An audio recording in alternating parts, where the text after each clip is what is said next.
दोस्तों, कभी कभी जिंदगी में ऐसा समय आता है जहां पर हमें एहसास होता है कि इस दुनिया में स्वार्थ से बड़ा कुछ नहीं। हम कितने भी नेक इंसान बन जाएं, दूसरों के लिए कितने भी मददगार हो जाएं, परंतु जब हमें मदद की आवश्यकता होती है तो हम वहां खुद को ठगा हुआ महसूस करते हैं। तो दोस्तों, एक बात याद रखना, तुम जितनी खामोशी से अकेले काम कर सकते हो उतना काम करो। अपना काम अच्छाई और खुशी से करते रहो। खुद का काम स्वयं करते रहो। अकेले रहकर खुद को सुधारो। यहां इस दुनिया में कोई भी सगा नहीं है। हम आज के इस वीडियो में आपके सामने प्रस्तुत कर रहे कि कैसे सिर्फ खुद पर ध्यान देना जरूरी होता है, वरना दुनिया आपको चाय की मक्खी की तरह बाहर फेंक देती है। तो बिना देर किए चलिए वीडियो की शुरुआत करते हैं। एक गांव में एक मोहन नाम का युवक रहता था।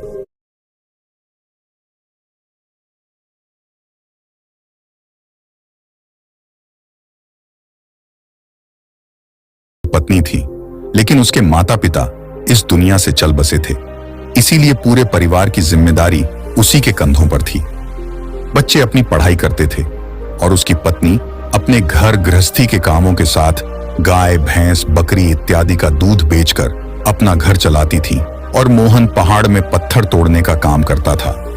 बहुत ही मेहनत भरा काम था। पूरे दिन काम करता तो रात को थक कर घर पर वापस लौटता।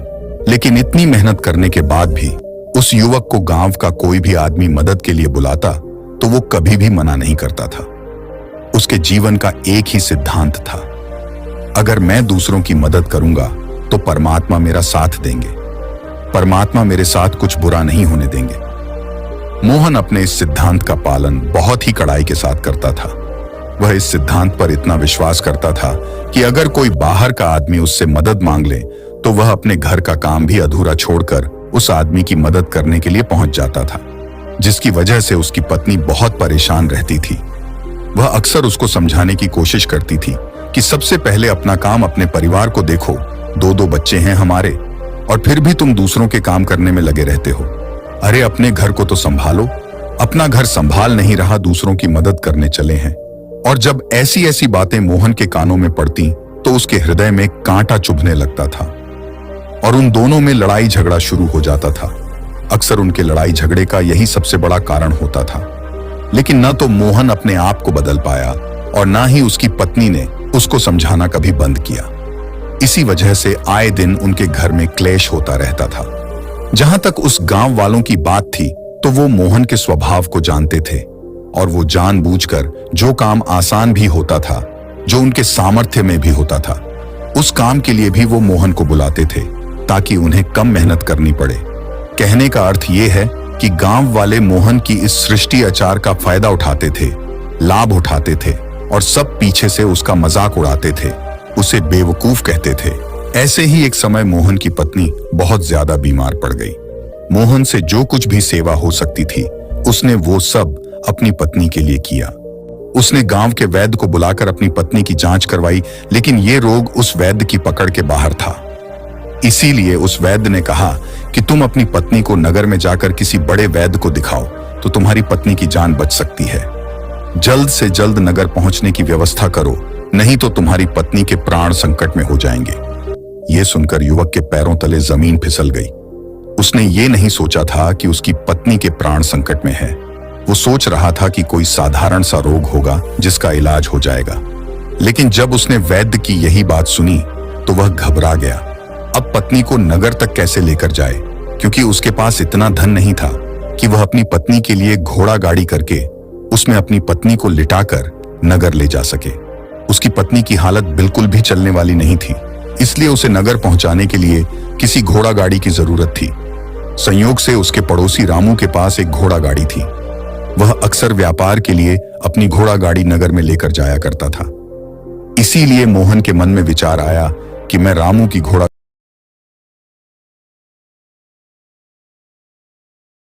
काम को नहीं टालता तो वो मेरे काम को कभी मना ही नहीं कर सकता। और यही सोचकर वो घोड़ा गाड़ी लेने के लिए रामू के पास पहुंच जाता है। लेकिन रामू बहुत ही चालाक इंसान था। वो बिना किराए के अपनी घोड़ा गाड़ी अपने सगे संबंधियों के लिए भी नहीं ले जाता था, तो उस युवक की तो दूर की बात रही। जब मोहन ने उससे घोड़ा गाड़ी के बारे में पूछा तो उसने यह कहकर उसका यह काम टाल दिया कि मेरे घोड़े बहुत ज्यादा बीमार हैं, वो शायद बच भी मुश्किल से पाएंगे। 5 दिनों से वो कुछ नहीं खा रहे, तो ऐसे में बेचारा घोड़ा गाड़ी लेकर नगर तक कहां पहुंच पाएंगे। हाँ, अगर तुम कुछ धन की व्यवस्था कर सकते हो तो मैं अपने एक मित्र की घोड़ा गाड़ी तुम्हारे लिए मंगवा सकता हूं। यह सुनकर मोहन परेशान और चिंतित हो गया, क्योंकि उसके पास धन तो था ही नहीं। इसका मतलब उसकी पत्नी बड़े नगर में वैद्य के पास इलाज के लिए पहुंच ही नहीं पाएगी। उलझन भरे हुए विचार लिए हुए जब मोहन वापस आ रहा था तो उसने एक दिल दहलाने देने वाला दृश्य देखा। उसने देखा कि रामू के घोड़े, जो रामू के अनुसार बीमार थे और कुछ खा भी नहीं रहे थे, वही घोड़े गांव का ही एक युवक उसकी बांट से खोलकर बाहर ला रहा था और गाड़ी में उनको जोत रहा था। यह देखकर पहले तो युवक को कुछ समझ में नहीं आया। उसके बाद जब उस युवक से पूछा तो उसने बताया कि रामू ने यह घोड़ा गाड़ी उसे पैसों पर दी है। यह सुनकर युवक का दिल टूट गया। उसने कभी सपने में भी नहीं सोचा था कि उसका सबसे अच्छा मित्र रामू उसके साथ ऐसा कर सकता है। हालांकि यह इस बात पर दुखी होने का वक्त नहीं था, इसीलिए युवक वहां से जल्दी से लौट जाता है और गांव के ही एक सेठ के पास जाकर कुछ धन उधार लेकर रामू को दे देता है। रामू अपने मित्र की घोड़ा गाड़ी मंगवा देता है, जिसके बाद वह अपनी पत्नी को वैद्य के पास नगर में ले जाता है। जब उसकी पत्नी का इलाज चल रहा था तो मोहन यही सोच रहा था कि एक वो दिन था जब रामू की बेटी बीमार हो गई थी और रामू यहाँ पर नहीं था, तो मैं पूरी रात वैद्य जी के पास उसके लिए बैठा था, उसकी देख रेख की थी, उसकी सेवा की थी।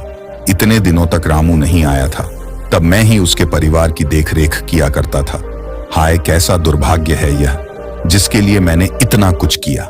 उसने एक घोड़ा गाड़ी देने से मुझे मना कर दिया, और वो भी तब जब मेरी पत्नी जिंदगी और मौत के साथ खेल रही थी। कुछ देर बाद वैद्य बाहर आकर मोहन को एक बहुत बुरी खबर देता है। वह मोहन को बताता है कि उसकी पत्नी को कर रोग हो चुका है और इसका कोई भी इलाज नहीं है। उसके पास कुछ ही समय शेष बचा है। यह सुनकर मोहन दुखी होकर वहीं जमीन पर बैठ गया। उसकी पूरी दुनिया उजड़ने वाली थी और उसे कोई रास्ता नजर नहीं आ रहा था। कुछ समय बाद उसकी पत्नी चल बसी और अब दोनों बच्चों की जिम्मेदारी उसके कंधों पर आ गई थी। लेकिन यहां पर मोहन के सारे सिद्धांत टूट चुके थे, उसके सारे भ्रम खत्म हो चुके थे। अब उसके दिमाग में एक ही बात थी कि अच्छा कर्म करने से परमात्मा साथ नहीं देता, बल्कि जो बुरे लोग हैं वो लोग फलते फूलते हैं, और इस बात का मैं सबसे बड़ा गवाह हूं।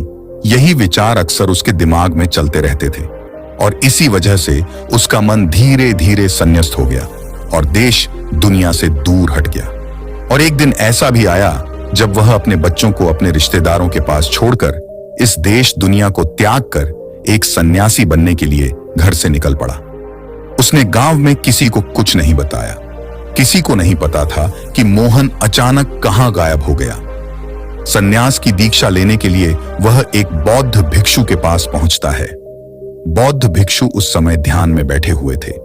ध्यान से बाहर आने के बाद वो बड़े ध्यान से मोहन के चेहरे को देखते हैं और उससे सन्यासी बनने का कारण पूछते हैं। इस पर मोहन उन्हें अपनी पूरी आपबीती सुना देता है और कहता है कि हे महात्मा, इस दुनिया से मुझे कुछ भी हासिल नहीं हुआ।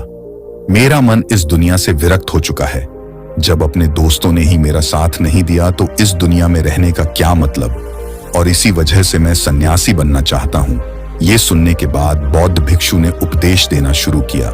उन्होंने कहा कि याद रखना बेटा, जीवन से विरक्त होकर सन्यासी बनना तुम्हें परम सुख तक कभी नहीं पहुंचा सकता, परमानंद तक कभी नहीं पहुंचा सकता। तुम दुनिया से अपने मन पर एक बोझ लेकर विरक्त हुए हो। तुम दुनिया से परमात्मा की खोज करने के लिए विरक्त नहीं हुए हो।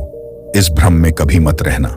तुम संसार से विरक्त हुए हो क्योंकि संसार ने तुम्हें धोखा दिया, ऐसा तुम्हें लगता है।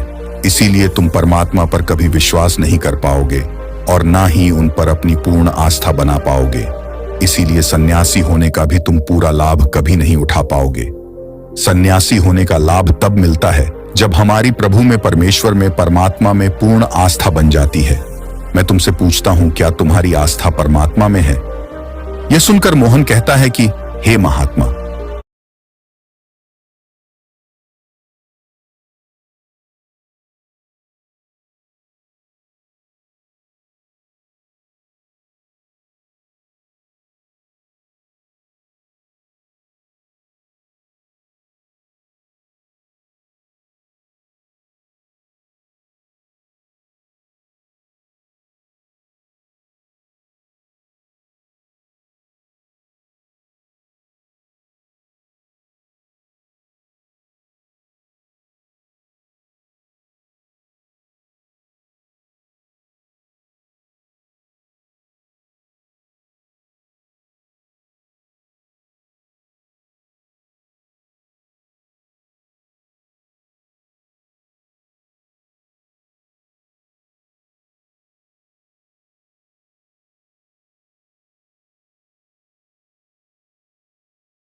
फलता फूलता है और जो अच्छा काम करता है उसे कुछ भी नहीं देता।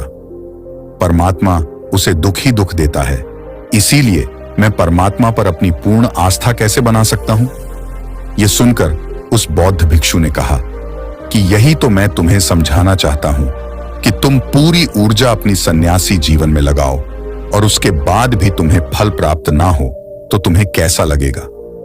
इसीलिए किसी की भी मदद करने के लिए मैं 5 सिद्धांत तुम्हें बताता हूं। ये 5 सिद्धांत समझकर संसार में लौट जाओ और संसार में एक गृहस्थ जीवन जियो। उसके बाद ही सन्यासी जीवन का उदय होता है, जब हम अपने गृहस्थ जीवन को पूर्ण रूप से समझ लेते हैं और अपनी जिम्मेदारियों का निर्वाह कर देते हैं। यह कहकर बौद्ध भिक्षु ने कहना शुरू किया कि जब भी तुम किसी की सहायता करते हो, किसी की मदद करते हो, तो उसमें सबसे पहली बात, सबसे पहला सिद्धांत जो ध्यान में रखने का होता है वह होता है कि किसी की मदद करते वक्त, किसी की सहायता करते वक्त कभी भी उससे उम्मीद मत रखना। यह मत सोचना कि आज मैंने इसकी सहायता कर दी तो कल बदले में यह भी मेरी सहायता करेगा, मेरी मदद करेगा। अगर तुम ऐसा सोचोगे तो तुम्हें जीवन में दुखों का सामना करना ही पड़ेगा, क्योंकि एक नहीं तो दूसरा या दूसरा नहीं तो तीसरा कोई ना कोई तुम्हारी उम्मीद जरूर तोड़ेगा। और वास्तविकता में वो मदद या वो सहायता नहीं होती, वह हमारे लालच का ही एक रूप होता है। हम उसकी सहायता या मदद निस्वार्थ तरीके से नहीं कर रहे हैं। हमारे मन में लालच का भाव है, हमारे मन में बदले का भाव है। हम ये सोचकर मदद करते हैं कि इसकी मदद कर देता हूं तो कल यह मेरा भी मदद करेगा। और यही लालच हमें अक्सर उन लोगों की मदद करने पर विवश करता है जो किसी न किसी रूप में धनवान होते हैं, क्योंकि हमें लगता है कि कल यह आदमी धन के द्वारा मेरी मदद कर सकता है। और इसीलिए जिस इंसान को वास्तविकता में मदद की आवश्यकता है, हो सकता है वो गरीब हो, लेकिन हमारा मन अपने लालच के वशीभूत होकर उसकी मदद कभी नहीं करेगा। इसीलिए किसी की मदद और किसी की सहायता करने के अपने विचार को विस्तार दो। केवल एक प्रकार के वर्ग के लिए अपनी सहायता या अपनी मदद पेश मत करना। मदद सबके लिए समान होनी चाहिए। जरा सोचो, एक तरफ तुम्हारा मित्र हो जिसके पास धन है, संपदा है, और दूसरी तरफ कोई गरीब औरत हो जो भूखी बैठी हुई है। तुम्हारा दोस्त तुमसे कहता है कि यार आज तो खाने के लिए अच्छे अच्छे पकवान मंगवा लो बाजार से, और दूसरी तरफ वो औरत तुमसे 2 सूखी रोटी मांग रही है, तो तुम किसकी मदद करोगे? कौन मदद का हकदार सबसे पहले है? सबसे पहले हमारा कर्तव्य बनता है कि उस औरत की भूख मिटाएं। लेकिन अक्सर इंसान ऐसे नहीं सोचता। वह अपने दोस्त को तो खिला देगा, उसको तो बाजार से बहुत महंगी वस्तु मंगा के दे देगा, लेकिन किसी गरीब को उसकी भूख मिटाने के लिए पैसा या धन नहीं देगा। दूसरी बात जो ख्याल में रखने की है वो ये कि सहायता करते वक्त हमारा लालच कभी भी उसके साथ नहीं जोड़ना चाहिए। अक्सर हम जब किसी की मदद करते हैं तो हमारा लालच और हमारा स्वार्थ उसके साथ जुड़ा होता है, और हम अपनी भविष्य की योजना तैयार करके उस आदमी की मदद करते हैं। हम यह सोचते हैं कि अगर मैं इसका यह काम करूंगा तो भविष्य में यह आदमी मेरा वह काम पूरा कर देगा, और वो सहायता, वो मदद बिल्कुल भी परमात्मा के द्वार को नहीं खटखटाती, क्योंकि वो लालच है। आप अपने आप को धोखा देने के लिए अपने लालच को एक सहायता, एक मदद का रूप दे रहे हैं। तीसरी बात जो ख्याल रखने की है वो ये कि अपने सामर्थ्य के हिसाब से दूसरे की मदद करो। कभी भी एक गृहस्थ आदमी को किसी की इतनी सहायता नहीं करनी चाहिए जिससे कि उसका परिवार और उसके बच्चे कष्ट में जीवन बिताए। सबसे पहला फर्ज हमारा होता है अपने परिवार को सुखी रखना, उनकी जरूरतें पूरी करना, और उसके बाद दूसरों की मदद करना आता है। लेकिन कुछ लोग दूसरों की मदद पहले करते हैं और अपने परिवार की तरफ ध्यान नहीं देते हैं, जिससे कि परिवार में लड़ाई झगड़े आए दिन पनपते रहते हैं, और ये सब हम समाज में देखते रहते हैं। अगली बात जो ख्याल में रखने की होती है वो ये, अपना कर्म, अपनी जिम्मेदारियां पहले निभानी होती हैं। हम अपना कर्म, अपना काम छोड़कर पहले दूसरों की मदद करने के लिए चले जाते हैं, और जब दूसरा बदले में हमारी मदद नहीं करता तो हमारा दिल दुखी हो जाता है। हम सोचते हैं कि मैंने तो अपना काम छोड़कर इस आदमी की मदद की थी और वो आदमी मेरी मदद ही नहीं कर रहा है, इसीलिए अपना कर्म सर्वोपरि, अपना कर्म सबसे ऊपर, क्योंकि वही काम करने के लिए इस दुनिया में हमारा जन्म हुआ है। और सबसे आखिर में जो बात समझने की है वो ये कि परमात्मा की मर्जी से ही सब कुछ होता है। हमारा कर्तव्य है अपने कर्म को करते जाना। करनी धरनी तो ऊपर वाले के हाथ में है, इसीलिए जो कुछ भी होता है सब ऊपर वाले पर छोड़ दो। अगर तुम्हें कोई धोखा भी देता है तो यह समझ के चलो कि वह सब ऊपर वाले की करनी होती है। आप यह मान के चलो कि मैं करता नहीं हूं, मैं तो एक माध्यम हूं, करवाने वाला तो वो है, उसके सामने किसकी मर्जी चली। जब ये आस्था, ये विश्वास हमारे मन में पनपने लगता है तो हमारी सारी शिकायतें दूर हो जाती हैं, क्योंकि इस दुनिया में जो भी होता है अच्छे के लिए होता है। जो भी हो रहा है अच्छे के लिए हो रहा है, और जो भी होगा अच्छा ही होगा।